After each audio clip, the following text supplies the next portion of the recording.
Jadi betul ke tahiyat adalah perbualan antara Nabi Muhammad dan Allah? Sepatutnya kita ni kena sembahyang 50 fardu. Tapi Nabi Musa yang suruh Nabi Muhammad minta diskaun dekat Allah sampai 5 fardu. Tolong explain. Langit dan bumi ni dia berdialog. Langit cakap dekat bumi, wahai bumi, dekat atas belakang aku ni ada arash, ada kursi, ada makhluk-makhluk yang hebat.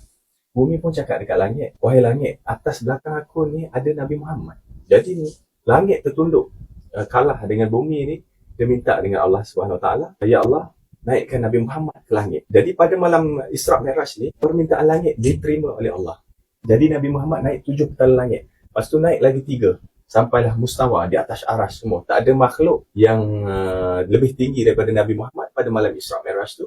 Lepas tu inilah cerita percakapan Nabi Muhammad dengan Allah Subhanahu Wa Taala ni di mustawa. Jadi bacaan tahiyat tu, Nabi Muhammad cakap, at-tahiyatul mubarakatus salawatut thayyibatulillah. Lepas tu Allah jawab, assalamualaikum ayuhan nabi wa rahmatullahi wa barakatuh. Lepas tu Nabi Muhammad sambung balik, assalamualaikum wa ala ibadillahi salihin.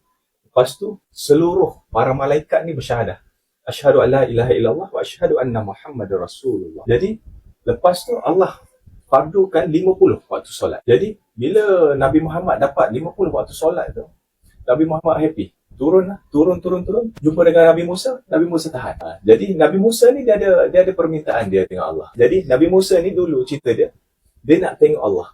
Jadi dia tak dapat nak tengok Allah. Nabi Musa ni dia hanya boleh bercakap dengan Allah. Jadi dia tahu Nabi Muhammad baru tengok Allah. Jadi dia nak tengok mata Nabi Muhammad yang tengok Allah ni untuk lepas kerinduan dia. Jadi dia tanya, wahai Muhammad, kau dapat apa? Nabi Muhammad cakap, aku dapat 50 fardu solat. Nabi Musa terkejut. Cakap 50, banyak tu wahai Muhammad. Dia minta kurang dengan Allah. Jadi sebanyak 9 kali Nabi Muhammad jumpa dengan Allah minta kurang. Last kali Allah cakap 5 fardu ni sama dengan 50 fardu tu. Jadi Nabi Muhammad dah malu dah. Jadi inilah yang kita buat sekarang, kewajipan 5 fardu solat ni. Inilah peristiwa dia. Semoga bermanfaat.